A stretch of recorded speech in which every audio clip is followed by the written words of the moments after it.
Hello, everyone. This is Rosalind Henderson, and we're at the podcast Work Connection. And the question that I keep posing is I want to see where that intersection between corporate wellness and high performance meet. And to help me answer that question is Haweda Nash. Haweda, how you doing today? I'm great, Rosalind. How are you? I'm doing really great. And I understand that you've been in HR, the director of HR for a number of companies for lots of years. So can you fill in those blanks for us? Okay. Well, I have a total of 32 years Wow. in working in HR in the public sector. Actually, I started entry level, just actually new employees, when they got hired, helping them fill out the paperwork. And then my last 5 years, I was the HR director for one of the cities here in Southern California. So I've kind of come up through the ranks and done some of everything. So I was a generalist and got to do everything from, labor negotiations, recruiting, benefits, Mhm. workers' comp, the whole gamut. So So that's how it in a long, all in nutshell. all, have you been in HR? For how long? 32 years. 32 years. So we are really mining for the wealth that you have inside. You have a lot of information inside of you. So when I say corporate wellness and high productivity, when I talk about those two things, what does that mean to you? Um, well, that the organization is only going to be as strong and well as their employees. So, and also being concerned about the employees, not so much, well, physical health, yes, but also just their mental health, Mhm. um, things that they can do for self-care. We're living in times now where there's a lot of anxiety. We got through COVID and we're still dealing with, some of that. And so there's been a lot of changes in the workplace. And the organization has, had to figure out how do they navigate through that, but also keeping the employee in mind. Yes, absolutely. And I'm thinking too that to the degree that a company focuses on the wellness of their staff is to the degree that they get that high productivity, that work quality, that the two go hand in hand. So particularly when we want to retain the best and the brightest employees, I think that that really needs to be underscored. So let's talk a little bit about some of the superstars that you've come across in your 32 years, those employees that you were like, oh my gosh, we need to make sure that we retain this person. What can you screen for something like that? Can you look for some of those traits? What traits does that superstar employee have? It's beyond just aptitude and ability. What else are you looking for? Um, well, looking for, someone that's a learner, someone that is teachable, someone that just kind of maybe just generally just nice and kind and uh respectful, that they are let's see, someone that's depending on what the job is, that they're a self-starter. Because if you could, sometimes you come in entry level, I mean, the expectation that everything, that you're going to be taught and that you're going to learn. So, but definitely positions that are higher up, somebody that's a self-starter, somebody that's sometimes like ready to hit the ground running, um, someone who takes an interest in the organization, wants to understand what the purpose, the mission, the vision, and goals of the organization are, sees the big picture, and then understands what their role is in the organization and wants to make a contribution. So those superstars are probably few and far between. So I would imagine that trying to retain them probably should be a focus of the company. And what were some of the ways in which you've tried to retain those high performers?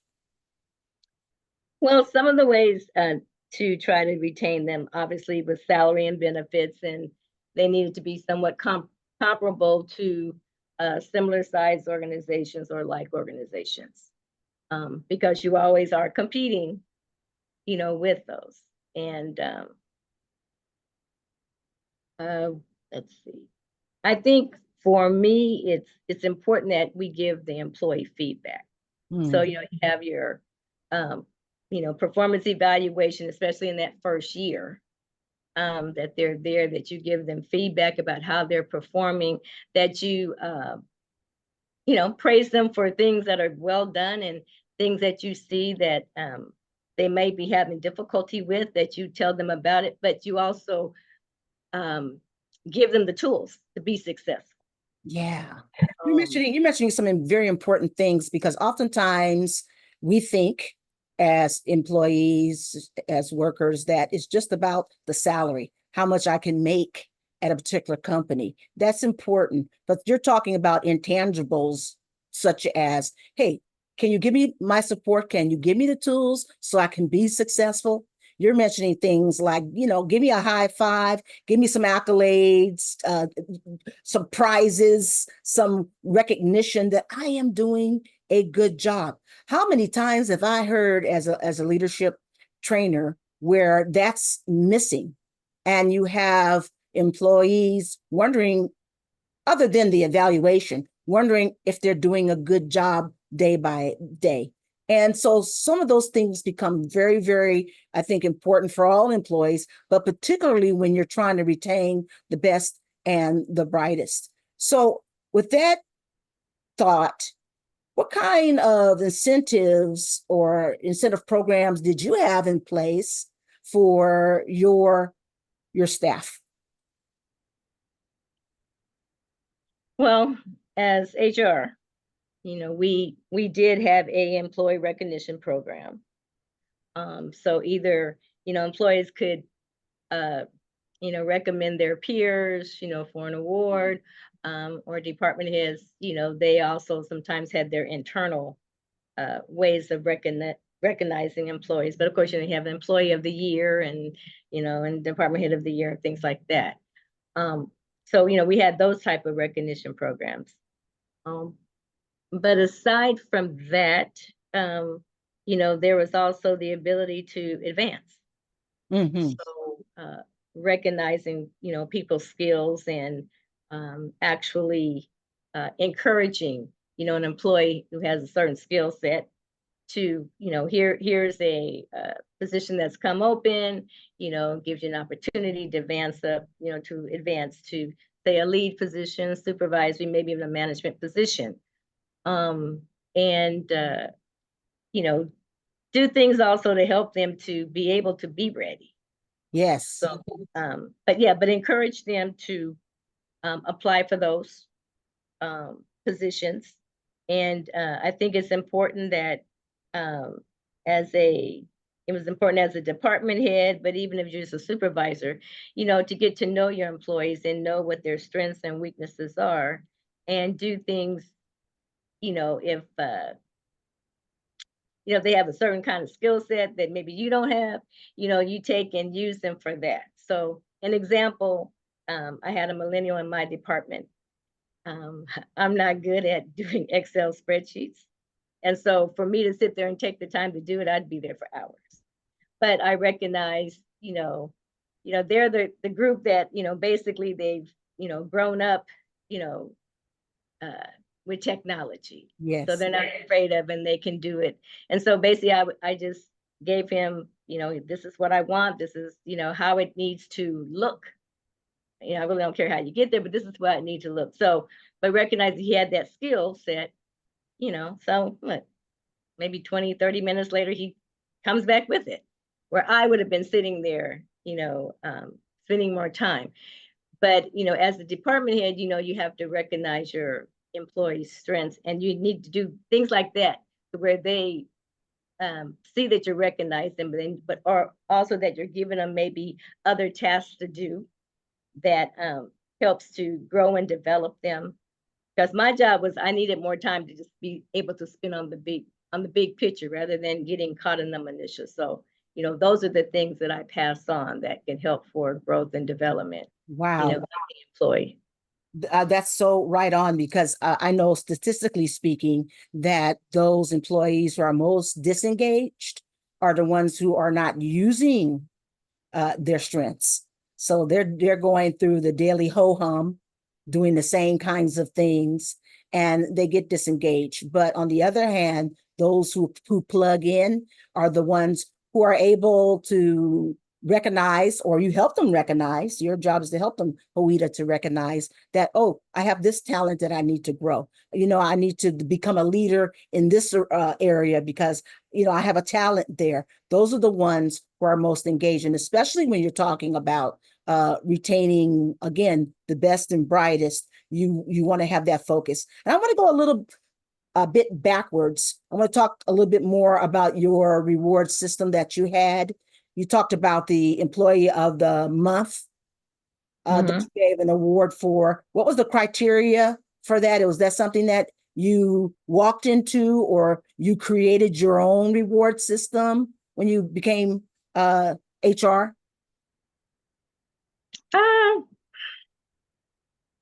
Not really. I mean, some things are just, you just have these certain traditions. But I think when we would have the programs, we would try to do it in a different way.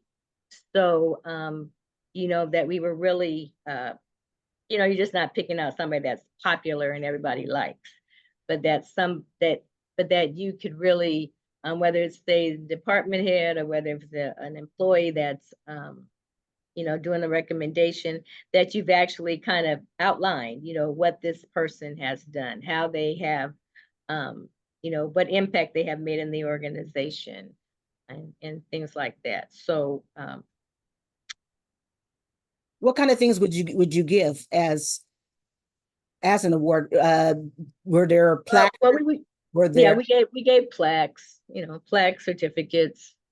I was thinking this over, and I was trying to remember if I think, being public sector and stuff, sometimes you have to be careful in terms of doing actually like monetary kind of things. So I think we might have done like gift certificates or things like that, but no actual cash.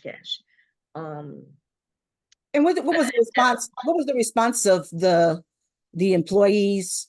Did you find that bringing some life into your culture by having things like this?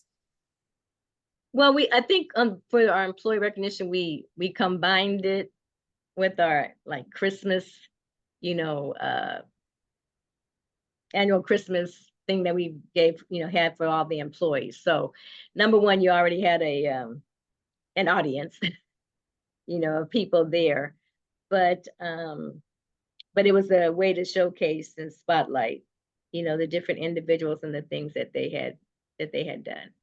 Wow, wow, that's wonderful. I love that. So let me dig a little bit deeper into the wellness component of your company. Were there formal wellness programs that you had as part uh, of for your staff to help them concentrate on wellness and mental health and physical health and all those things?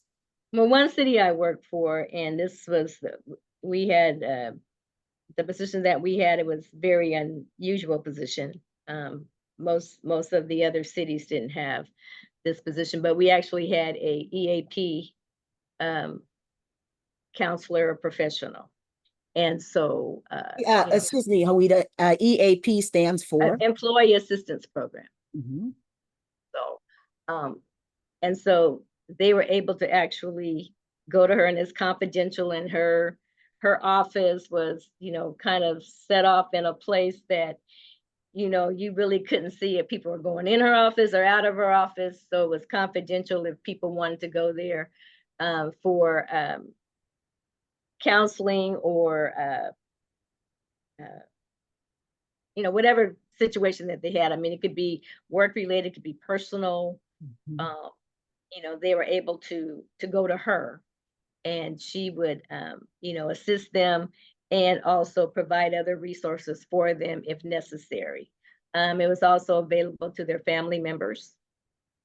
Um, so if their family members were able to come, sometimes somebody might have had a troubled teen, so that troubled teen was able to come. But this person was able to develop a deep respect among the employees and even department heads, um, and acceptance, because that's sometimes really hard. And we did have a police and fire department, and so for a lot of police and fire, public safety employees to seek out her assistance, uh, was a tribute to her, and showed how much confidence that they had in her, because a lot of times they just kind of feel like, hey, I can just power on through and I can, make it myself. But so Yeah.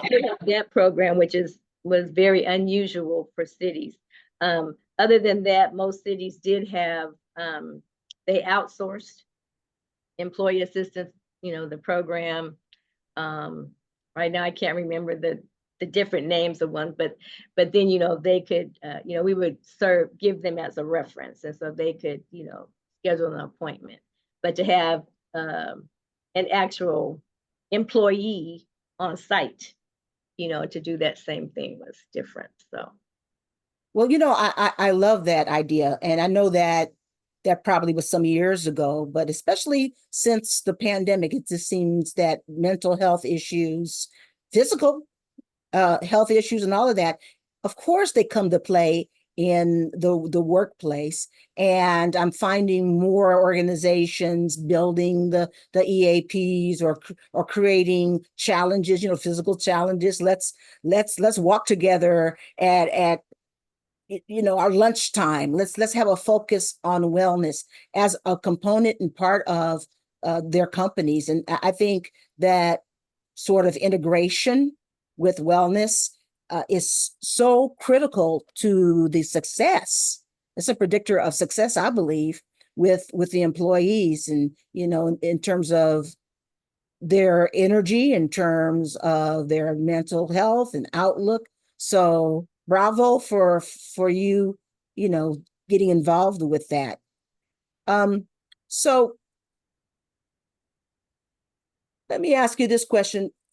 If you were talking to another HR professional and they're looking to retain the best and the brightest in their organization, what are some key points would you give them? okay. And actually, I kind of wrote some things down because I thought there were some things that were real important. Okay, sure. Um, for the HR professional, it's important to remember what is the role of HR. What is your purpose and who do you serve? And HR, actually, we serve the organization. So the employee, the department head, they are our customers. And so we have to, keep that in mind. We need to create value. We need to be able to be a problem solver. We need to be able to collaborate with other departments and with others. We need to be a team player. I think it's important. And all these things are important because in HR, you need to create I feel it's really important to have a welcoming environment. So I always wanted my department to be welcoming. So number one, the employee, if they did have a problem, they didn't feel like, oh, I don't want to go to HR.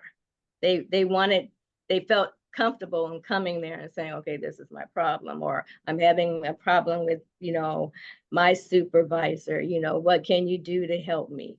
The same way with supervisors, if they were having problems, I wanted them to be able to come to us and use us as a resource and to help us to find solutions rather than, going on and doing things their own way, and then they come to me and it's like, okay, it's a mess. Can you clean this up? So I Mhm. would tell them, let's work together on the front end because I don't want to clean up your mess. So, but so it should be that way to where, um, you create that environment that people feel comfortable. Um, you know, yes, we oversee rules and regulations and policies and procedures and all of that, but let's not be so rigid Yeah. and kind of kingdom, this is my territory and da da da. No, seek for ways that, yes, these are the rules and regulations, but what ways can we look at that and create win-win situations? So it doesn't have to be, somebody's winning and somebody's losing.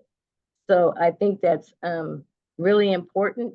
Um, how we take and promote the organization um, will assist us in recruiting, because your reputation or an organization's reputation gets out there. And so you want to be as the first line of, you're trying to recruit employees, you want to be able to say great things about your organization and how your organization's progressive and there's that this particular department, oh, it's great and you'll really like this supervisor and things like that. Need to have good listening skills. Mm. It's really, really important. Good listening skills and be collaborative and know when to negotiate when necessary. And don't be judgmental. Just got to be open, just listen, and listen without, placing a judgment on it because people can tell. People can tell when like, okay, you're just listening and just active listening, and then you're just, asking other questions or whatever. So you're letting them kind of say the stuff and come out with some of the solutions and ways to solve the problem. Um, and I think most importantly, as you were talking earlier about, retaining employees, sometimes we have to recognize that we're not going to retain everyone, and that sometimes the best thing that we can do for some of the best and the brightest is help them to advance. And sometimes that may mean outside of our organization. And so, still be able to mentor, others and encourage them on their journey. Mm. And it always comes back to you. So, but, just realize that sometimes we're not going to be always able to retain them, but use the time that you have them while you can wisely. But sometimes we are going to, uh, just realize that we are going to lose them, but, don't hold that against them, but just, hey, encourage them. That was, that happened with me. I had a boss, and actually I was just really joking with them, but I had a boss who, one thing he told me was that, sometimes, you may want to get to a certain level, but sometimes you have to be willing to go down, to go across or to change career paths. And so, yeah, you might have to take a position that might be lower, but then that putting you on the path to go back up. And so, but he mentored me. He wasn't afraid to let me go. He saw what my skill sets were, and he encouraged me and well, get out there and learn this and learn that. So those are things that uh I benefited from, and so those are the things that I end up sharing with other people, and doing the same thing and mentoring and just encouraging people to, where you want to go. This is what you need to do. This is how you need to get there. But yeah, but just realize that sometimes we're not going to always be able to keep and retain the best and the brightest, but while you have them, you know, uh, get the most out of them and just encourage them on their path. And a lot of times they're the very ones who can recommend somebody else, like, oh, hey, I know the perfect person, that can do this, that maybe can come and they'll be an asset and a benefit. I love that. I love what you're sharing. on that point, I know that my mentor, John Maxwell, always said that he was making leaders. You know, while he was working with employees and his staff, that his job was to equip them to make leaders, and they were supposed to leave. That was his perspective. And so I do get that. And what I hear in the principles that you're sharing, or the thoughts that you're sharing with hypothetical HR folks, it's based on people. I can hear your development of people and you respecting people and people dynamics in all of this. And I think that is phenomenal. And that's what makes for a great HR person, is that you're recognizing the humanity in your staff, and you're making sure that you want other HR professionals to do the same. And I think once you focus on that, that goes a long way in terms of having staff loyalty, in terms of people collaborating and doing great and fantastic work, is the recognition of that humanity. So I will say that, because this is a plug, Haweda, because you led me to the plug. I'm gonna blame you for it. So this reminds me of the book that I just wrote, The People Principle in Leadership, because the emphasis, as you just so eloquently brought out, it is about understanding people dynamics, understanding how people work. And when we work along with those dynamics, then we're basically doing what science tells us, and that is we're helping our staff with brain function. If you want problem solving to happen and collaboration, if you want creativity, if you want all that to flow, productivity, then we've got to recognize that we need to honor the workers in front of us. So, by the way, that book is on Amazon. If anyone's interested, The People Principle and Leadership by Rosalind Henderson. Are there any other last words, Haweda, that you'd like to share? I so enjoyed your presence today. Well, I would like to say, so that's the kind of like the good rosy part of, HR and dealing with people. But I mean, there are going to be those times where you do have those difficult employees, or situations where there's just not a good fit, either with the organization, or they just don't get along really well with their supervisor.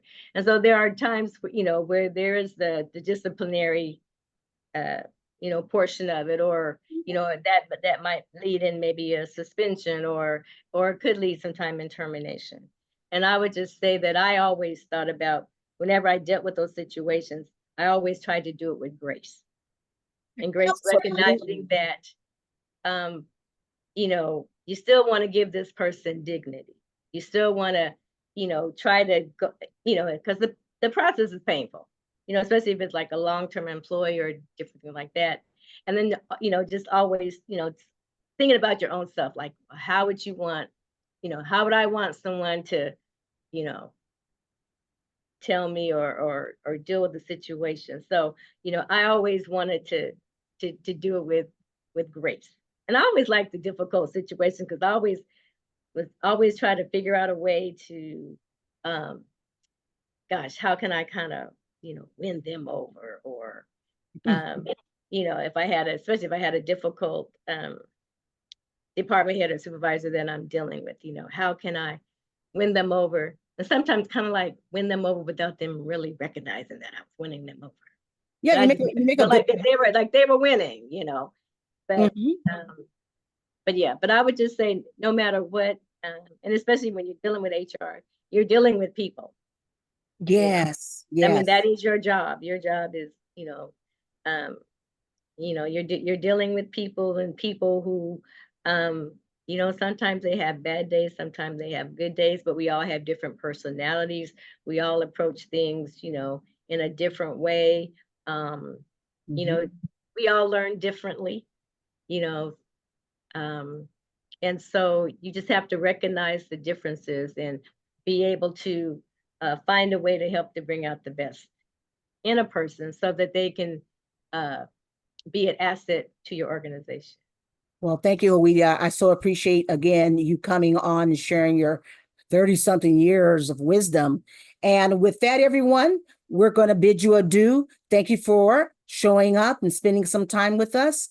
And it's all about finding that sweet spot between good work and wellness. Until next time, peace and blessings. Bye bye for now.